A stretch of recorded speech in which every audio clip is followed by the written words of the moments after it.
Congress leader Ajay Maken, speaking at a press conference, questioned Arvind Kejriwal whether he had not gone against the affidavit where he had said he will not take security or a house to live in. आज हम अरविंद केजरीवाल जी से Congress party कुछ सवाल पूछना चाहती है कि केजरीवाल जी, क्या ये एफिडेविट जो आपके पार्टी के कार्यकर्ता जो बांट रहे थे वो सही है? इस एफिडेविट में जो आपने कहा है, जिसका आपने पालन नहीं किया, अभी मैं पढ़ करके वो बातें बताऊंगा। तो हम केजरीवाल जी से जानना चाहते हैं कि क्या वो जनता से माफी मांगेंगे? Maken said right from security to 2 bungalows, he did it all, yet spoke of living low-key as a leader of AAP.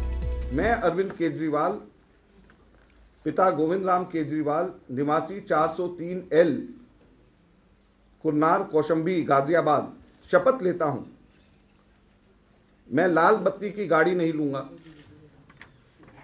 मैं अपने लिए अनावश्यक सुरक्षा नहीं लूंगा।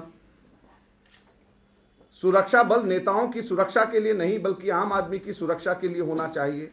नेता को आम आदमी से ज्यादा सुरक्षा नहीं होनी चाहिए। तो क्या उन्होंने उनके आगे पीछे मुख्यमंत्री पद बनने के बाद में लाल बत्ती की गाड़ियां क्या घूमनी बंद हो गई थी? क्या सुरक्षा कवच उन्होंने नहीं लिया था?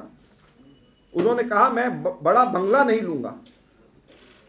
मुख्यमंत्री बनते ही उनके पीएस ने एक नहीं बल्कि 2 बंगलों के लिए, 2 फ्लैट के लिए लेफ्टिनेंट गवर्नर को चिट्ठी लिखी।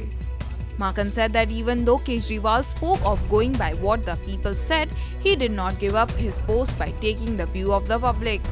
He said Kejriwal had misled the people of Delhi. इन्होंने यहाँ पे कहा है कि मैं अपना हर काम अपने क्षेत्र की जनता से पूछ के करूंगा।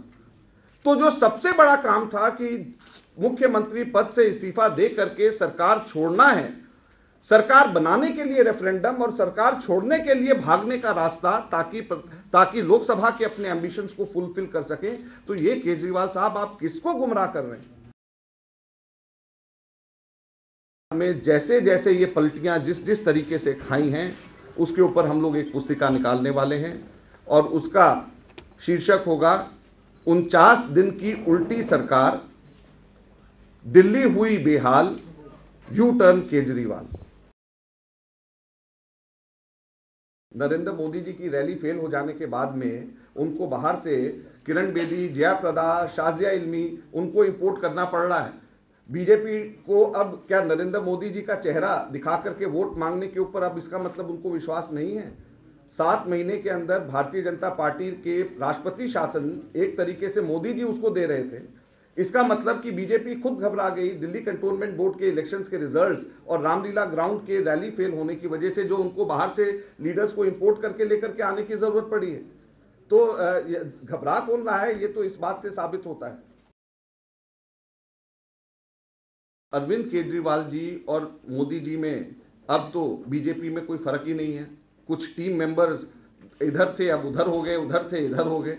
शाजिया इल्मी इनके साथ थी, आज उधर चली गई। तो ये क्या मैच हो रहा है? दोनों के दोनों अन्ना हजारे के पीठ पीछे खंजर भोंक करके कोई इधर गिरा कोई उधर गिरा। तो ये सबके सब लोग तो एक साथ के लोग हैं, कोई अलग अलग नहीं है। लेकिन हमारी लड़ाई मुख्यतः, जैसे मैं कहता हूं, किरण बेदी अन्ना हजारे के कंधे के ऊपर सवार होकर के जो राजनीति के अंदर अपने सितारा चमकाने के लिए आई, भ्रष्टाचार के खिलाफ लड़ाई लड़ना उनका मकसद था, वो ऐसा लोगों को बताया। आज मुख्यमंत्री का कैंडिडेट बनते ही प्राथमिकता उनकी 7वें नंबर के ऊपर भ्रष्टाचार से लड़ने की होगी। तो ऐसा हृदय परिवर्तन नरेंद्र मोदी जी ने किया है, हम उनसे ये जानना चाहते हैं। Powered by NNIS.